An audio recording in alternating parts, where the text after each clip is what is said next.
ইসলামী ছাত্র আন্দোলন বাংলাদেশের সেন্ট্রাল এজিএস এবং ঢাকা বিশ্ববিদ্যালয়ের আন্তর্জাতিক সম্পর্ক বিভাগের শিক্ষার্থী এবং ডাকসু নির্বাচনে আমাদের প্যানেল থেকে আমি সাধারণ সম্পাদকের জন্য আজকে মনোনয়ন ফরম তুলেছি। আলহামদুলিল্লাহ, পরিবেশ খুবই ভালো, সবাই ফরম নিচ্ছে। আমরা আমাদের পূর্ণাঙ্গ প্যানেলের জন্য ফরম নিয়েছি এবং সার্বিক স্বার্থে, শিক্ষার্থীদের স্বার্থে যদি কোনো কোয়ালিশন কিংবা আরও কিছু করা যায় সেটা নিয়ে আমরা ভাবছি। আমরা আমাদের পূর্ণাঙ্গ প্যানেল আগেই ঘোষণা করেছিলাম, এর মধ্যে হয়তো কিছু রদবদল আসবে, বাকিটা আগামীকালকে আমরা পুনরায় আবার ঘোষণা করব।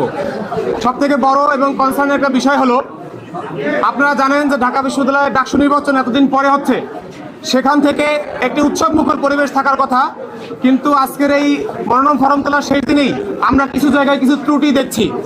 সেই ত্রুটিগুলো এমন ত্রুটি যেগুলো না বললেই নয়।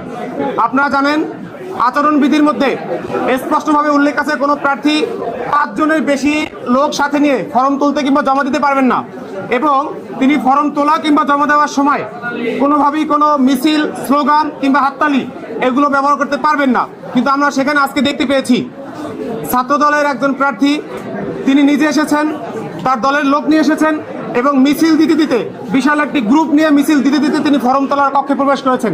সেই জায়গা থেকে আমরা তাৎক্ষণিকভাবে এটার প্রতিবাদ জানিয়েছি, কিন্তু নির্বাচন কমিশনে যারা আছেন আমরা দেখেছি তারা খুব বেশি বড় কোনো ব্যবস্থা নেওয়া হয়নি। এখানে স্পষ্ট বলা আছে আচরণবিধি লঙ্ঘন করলে তাহলে নির্বাচন কমিশন তাদের ব্যাপারে অ্যাকশন নেবে, কিন্তু দেখেছি শুধু ওই শিক্ষার্থী বা ওই গ্রুপ থেকে শুধু থামিয়ে দেওয়া ছাড়া তারা এখন পর্যন্ত অন্য কোনো পদক্ষেপের ব্যাপারে আমাদেরকে জানায়নি।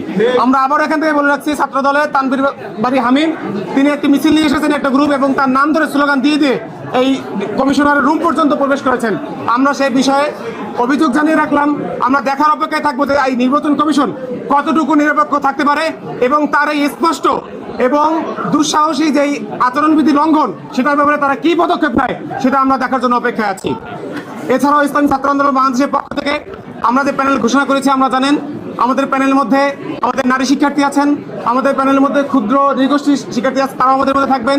আমাদের প্যানেলের মধ্যে শারীরিকভাবে যারা ডিসেবল যে শিক্ষার্থী যারা আছেন তাদের অধিকার নিয়ে কাজ করার জন্য তাদের পক্ষ থেকেও প্রতিনিধি আমাদের প্যানেলে আছে।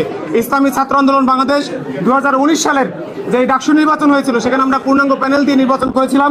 এবারেও আমরা পূর্ণাঙ্গ প্যানেল দিয়ে নির্বাচন করার ব্যাপারে আত্মবিশ্বাসী এবং আমাদের প্যানেল প্রস্তুত রয়েছে।